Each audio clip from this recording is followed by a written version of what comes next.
এই যে বিস্কুটগুলো দেখছেন বন্ধুরা, এই বিস্কুটগুলো যদি আপনারা বাড়িতে একবার বানিয়ে খান দেখবেন বারবার খেতে চাইবেন। একদম খেতে হবে দোকানের বিস্কুটের মতো। বানিয়ে দিলে কেউ বুঝতেই পারবে না যে এগুলো ঘরে তৈরি করা হয়েছে। বাচ্চা থেকে বড় সবাই খেতে খুব পছন্দ করবে। পুরো ভিডিওটা দেখার রিকোয়েস্ট রইল। রেসিপিটি যদি আপনাদের ভালো লেগে থাকে চ্যানেলটিকে সাবস্ক্রাইব করে রাখবেন এই ধরনের আরও নতুন নতুন রেসিপি দেখার জন্য। আর কমেন্ট করে জানাবেন আপনাদের কাছে এই বিস্কুট রেসিপিটি কেমন লাগলো। ঘরে থাকা একদম অল্প উপকরণে বানিয়ে নিতে পারবেন। চলুন তাহলে দেরি না করে রেসিপিটি দেখে নেওয়া যাক। প্রথমে আমি নিয়ে নিলাম চায়ের কাপ মেপে 1 কাপ সুজি।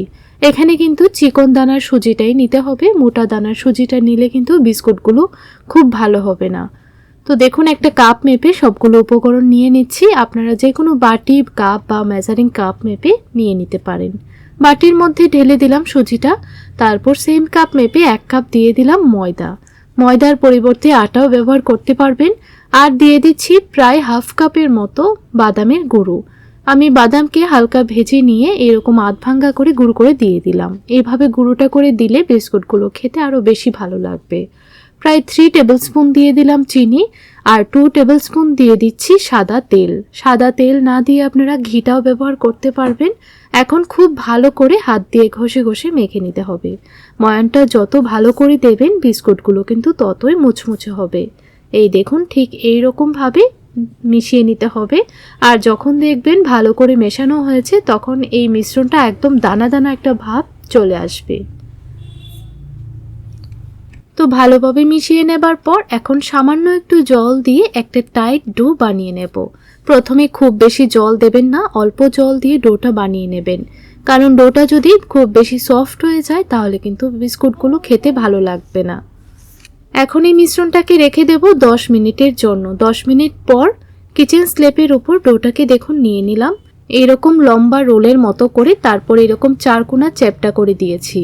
আপনাদের পছন্দ অনুযায়ী আপনারা যে কোনো শেপে বিস্কুটগুলো বানিয়ে নিতে পারেন। এখন পাতলা পাতলা করে স্লাইস করে কেটে নিতে হবে। একটু পাতলা করে কেটে নিলে বিস্কুটগুলো খুব মুচমুচে তৈরি হয়। এই দেখুন বন্ধুরা, ঠিক এরকম ভাবে আপনারা কেটে নেবেন। আর এখানে আমার 1 কাপ সুজি আর 1 কাপ ময়দা দিয়ে প্রায় 25 থেকে 30টার মতো বিস্কুট তৈরি হয়ে গেছে। আপনাদেরকে একটু বিস্কুটগুলো দেখিয়ে দিচ্ছি কতটা সুন্দরভাবে বিস্কুটগুলোর গায়ে ক্র্যাক পড়েছে। এই দেখুন, এগুলো কিন্তু ভাজার পর ক্র্যাকগুলো আরেকটু বড় হয়ে যাবে, খেতে কিন্তু খুব ভালো লাগবে। ঠিক এইরকম স্লাইস স্লাইস করে আপনারা কেটে নেবেন। এখন একটা কড়াইয়ের মধ্যে পরিমাণ মতো তেল ভালোভাবে গরম করে নিয়েছি। এখন এক এক করে বিস্কুটগুলো দিয়ে দিচ্ছি। যখন আপনারা বিস্কুটগুলো দেবেন তখন গ্যাসের ফ্লেমটা একদম লোতে রেখে দেবেন। আর যতক্ষণ ভাজবেন এই বিস্কুটগুলোকে একদম লোতে রেখেই কিন্তু ভাজতে হবে। তাহলেই কিন্তু বিস্কুটগুলো খুব মুচমুচে তৈরি হবে আর কালারটাও ভীষণ সুন্দর আসবে। দেখতে যেমন দোকানের বিস্কুটের মতো লাগবে, খেতেও কিন্তু তেমনই মনে হবে।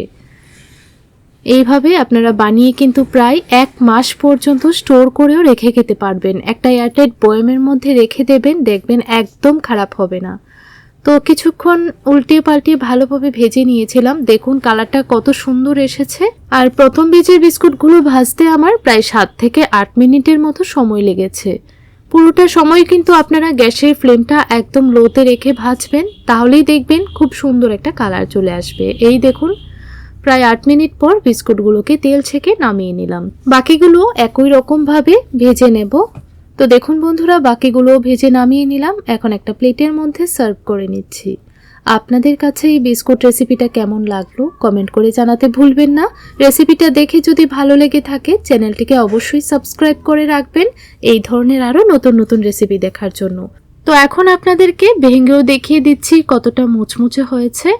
এইরকমভাবে যদি বানিয়ে ঘরে রেখে দেন, সকালে বা বিকেলের চায়ের সঙ্গে 2 থেকে 3টে বিস্কুট হলে আর কিছুই লাগবে না। তাহলে আজ এই পর্যন্তই, দেখা হচ্ছে পরের রেসিপিতে। ততক্ষণ আপনারা ভালো থাকবেন, সুস্থ থাকবেন।